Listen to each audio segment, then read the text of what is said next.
Hey, this is Cookies. This is our Bigwigs guide for Mist of Tirna Scithe. I haven't set that up yet, so I'm going to go ahead and do that, even though there is potential that it's already set up from my old profile back in Shadowlands, but I don't know if that actually saved.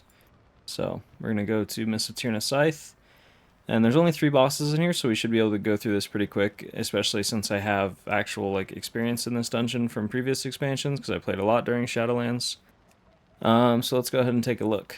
So for first boss, we have Ingra Maloch, which is like the main boss, and then we have Droman, which is the big tree boss that you need to get to 20% in order to burn Ingra Maloch and debuff him.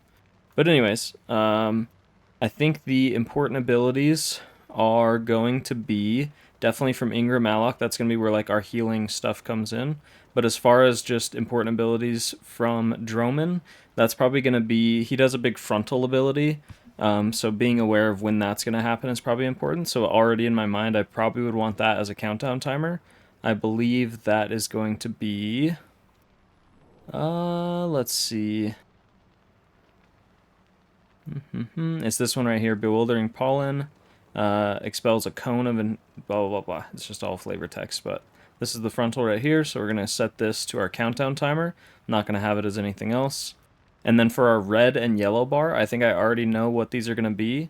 The red bar is probably going to be Embrace Darkness, because that's an ability that, that's when the boss puts like a damage reduction on himself and you need to get to the burn phase as soon as possible. And while this is active, he does unavoidable pulsing damage to the entire group. So this is where like we're going to want to use our healing cooldowns if we use them at all in this fight. So we are going to again copy the red class or the red bar color, put that on the normal bar. And then the other important ability, while it doesn't do damage, it's important to know when it's going to happen, which is probably the repulsive fear, or the repulsive visage, which is just a fear. It just unavoidable fear to the entire group. So if you have anything that reduces fear or removes it, like Tremor Totem and stuff, if you're playing Resto Shaman, this could be huge, knowing when this is going to happen, but also just knowing ahead of time, like, hey, the fear is about to come out, and I need to be aware of this, because if I'm in a bad position, I'm going to walk into puddles on the floor, or I might not be able to get healing off on people, or if the fear happens while the Embrace Darkness is going on, you need to make sure that you have everybody covered and healthy for the duration that that fear is going to last.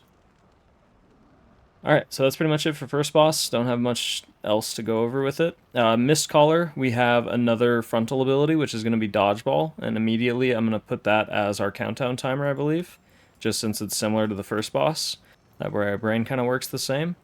And then she doesn't really do any unavoidable damage. The only thing is the guessing game. During the guessing game, she does unavoidable group-wide damage until the guessing game is finished. So I guess in that case, this would be our red bar, since that's when we're going to need to use healing cooldowns. And then other than that, we have the freeze tag, which is when the ad spawns and we need to crowd control it. Or if you're like a range, like if you're a healer, you can run out into range and kind of bait where the ad spawns so that it stays away from like, you know, melee. Like if you have an all melee group, or if you have some ranged DPS who like to stand still, then you can be the person to try to bait the fox in a good position. So we're going to set this as our yellow bar, just so that it's the ability that we're kind of looking out for ahead of time, so that maybe we can kind of pre-position or be ready to help with it. And I think that's it for the second boss as well. Very simple, easy to understand boss as far as the mechanics go and stuff. And then lastly, we have Tred'ova, which has a lot more things going on. So this is where we're probably going to need to kind of decide between some things. So let's see. I think number 1 is going to be the thing that does the most damage, which, if I remember correctly, this is going to be, I believe it's the Gorging Shield. Is that it? Let's see. Consumption cannot be interrupted. So it's consumption that does the group-wide damage constantly and like shoots all the swirlies around the room. I accidentally minimized this, so we're going to go back to Tred'ova. So we have... Where is the... Why am I not finding this? Oh, consumption right here. Yeah, so this is like the AoE unavoidable damage where we're going to want to use healing cooldowns and stuff. So this is going to be our red bar immediately.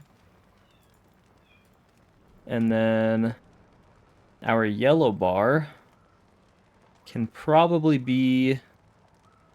I'm thinking Mind Link, because that's the only other thing that does group-wide damage. It links to the tank and then does damage to everyone around him until they all get away. So let's see. So yeah, we'll set Mind Link as our yellow bar. That way when we see it upcoming, we can get away from the tank, because if you're already pre-positioned away, you just won't get the Mind Link in the first place, so that can be really nice. And then lastly, for a countdown timer, that's definitely going to be the Acid Expulsion, which basically spawns these swirls under your feet. You have to dodge out of it, but then the next time that the ability happens, it spawns another swirl in the same way that you moved. So if you if you're a mage and you blink to dodge the first one, the second time it's going to spawn one in that initial location, but then also spawn an additional one where you blinked.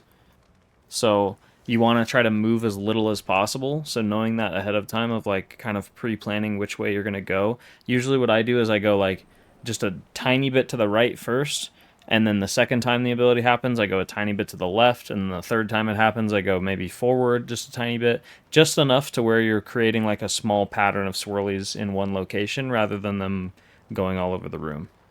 So that will be the Acid Expulsion, and that'll be our countdown timer. Just so that we can kind of preemptively go, okay, hey, this is coming up, which way am I gonna go, or anything like that, or am I around other people that I need to be aware of? And I think that's it for Mr. Tirna Scithe. So, thank you for watching, and we will jump into the next one.